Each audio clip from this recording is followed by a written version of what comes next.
Welcome friends. Pandian stores இன்னைக்கு எபிசோட்ல வந்த இன்ட்ரெஸ்டிங்கான சீன்ஸ் பத்தி பார்க்கலாம். கண்ணன் ஆஃபீஸ்ல நடக்கிறத காமிக்கிறாங்க. கண்ணனோட மேனேஜர் இப்போ கண்ணனை பார்த்து கேக்குறாங்க, நீ இந்த ஆஃபீஸ்ல ஜாயின் பண்ணி எத்தனை நாள் ஆகுது அப்படின்னு கேக்குறாங்க.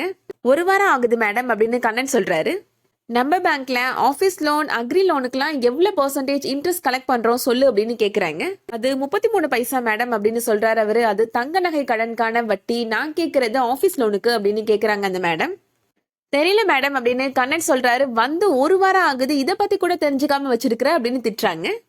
கண்ணனோட மேனேஜர் சொல்றாங்க, லோன் அமௌண்ட் கலெக்ட் பண்ண போனேன்னா அவங்களோட துயர கதை கேட்டுட்டு அங்க உட்காந்து அழுதுட்டு வரக்கூடாது, ஒழுங்கு மரியாதையா லோனை கலெக்ட் பண்ணிட்டு வர வழிய பாரு அப்படின்னு சொல்றாங்க. அதுக்கப்புறமா இப்போ அந்த மேடமை பாக்குறதுக்கு ஒருத்தர் வராரு. லோன் விஷயமா மேடமை பார்த்து பேசணும் அப்படின்னு சொல்லிட்டு உள்ள போறாரு.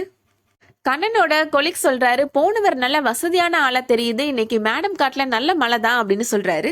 அவர் மேடமை பார்த்து பேசிட்டு போயிடுறாரு. அதுக்கப்புறமா மேடம் இப்போ கண்ணனை பாக்குறதுக்காக வராங்க. இப்ப என்ன ஒருத்தர் வந்து பாத்துட்டு போனாரு, அவர் கீழே டீ கடையில நிப்பாரு, அவர் ஒரு கவர் கொடுப்பாரு, அதை வாங்கிட்டு வந்து என்கிட்ட கொடு அப்படின்னு சொல்லிட்டு போறாங்க. கண்ணனும் இப்போ அந்த கவரை வாங்கி மேனேஜர் கையில போய் கொடுக்குறாரு. மேடம் அதை பார்த்துட்டு அதுல இருந்து 2 நோட்டை எடுத்து கண்ணன் கையிலையும் கொடுக்குறாங்க. இதெல்லாம் வேணாம் மேடம் அப்படின்னு கண்ணன் சொல்றாரு. பரவாயில்ல வாங்கிக்கோப்பா அப்படின்னு கொடுத்துட்றாங்க. இன்னும் அதை வாங்கி வச்சுக்கிறாரு. இதெல்லாம் சரியா தப்பான்னு தெரியல அப்படின்னு யோசிக்கிறாரு. தான் கதிரோட கடையில நடக்கிறத காமிக்கிறாங்க.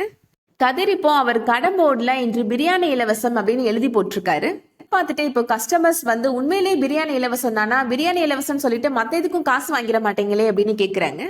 இல்லைங்க இலவசம் தான் அப்படின்னு கதிர் சொல்றாரு. அதனால இப்போ கதிர் கடையில வந்து நிறைய பேர் சாப்பிடறதுக்காக வராங்க. மல்லியும் இப்போ முல்லையோட அம்மாவும் அந்த போர்ட்ல எழுதி போட்டுருக்கிறத பாக்குறாங்க. பார்த்த உடனே முல்லையோட அம்மா ரொம்ப டென்ஷன் ஆயிடுறாங்க. இவங்களுக்கு என்ன பைத்தியம் பிடிச்சிருச்சா அப்படின்னு கேக்குறாங்க. மிச்சமாகிற சாப்பாடை எங்கேயாவது கொண்டு போய் கொடுக்கணும்ல, பாத்திரம் தூக்குற வேலையாவது மிச்சமாகணும், இங்கே இலவசமா கொடுத்துட்டாங்க போல அப்படின்னு கிண்டலா பேசுறாங்க மல்லி.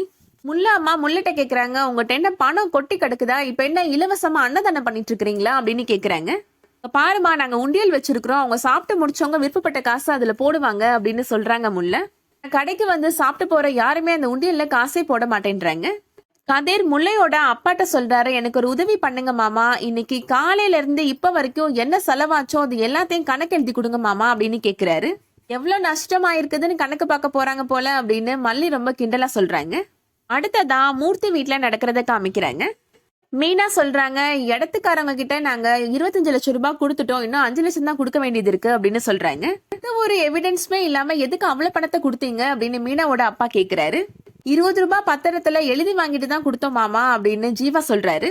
மீனா அப்பா சொல்றாரு, இவ்வளவு பெரிய தொகைக்கு 20 ரூபாய் பத்திரம் எல்லாம் செல்லுபடியே ஆகாது மாப்ள அப்படின்னு சொல்றாரு.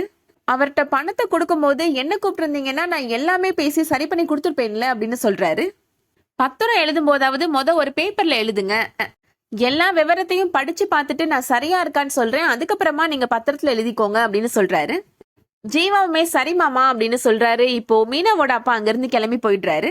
ஐஸ்வர்யா சொல்றாங்க, சித்தப்பா மத்தவங்களுக்கு கொடுக்கற பணத்துல எல்லாம் கரெக்டா தான் இருக்கிறாரு, ஆனா அவர் நமக்கு கொடுக்க வேண்டிய பணத்தை இன்னும் கொடுத்த பாடு இல்லையே அப்படின்னு சொல்றாங்க. அதை கேட்ட உடனே மீனாவுக்கு கோபம் வந்துருது. இடத்துக்கான பணத்தை தான் அப்பா கொடுத்துட்டாருல அப்படின்னு சொல்றாங்க. வீடு கட்டும் போது மீதி பணத்தை கண்டிப்பா கொடுத்துருவாரு, அப்பா இங்கதானே இருக்க போறாரு, பணத்தை கொண்டுட்டு ஓடியா போக போறாரு அப்படின்னு கோவமா சொல்றாங்க மீனா. அதோட இன்னைக்கான எபிசோட் முடியுது. இந்த வீடியோ உங்களுக்கு பிடிச்சிருந்துச்சுன்னா லைக் பண்ணிக்கோங்க. ரெகுலர் சீரியல் அப்டேட்ஸ்க்கு நம்ம சேனலை சப்ஸ்கிரைப் பண்ணிக்கோங்க. தேங்க்ஸ் ஃபார் வாட்சிங்.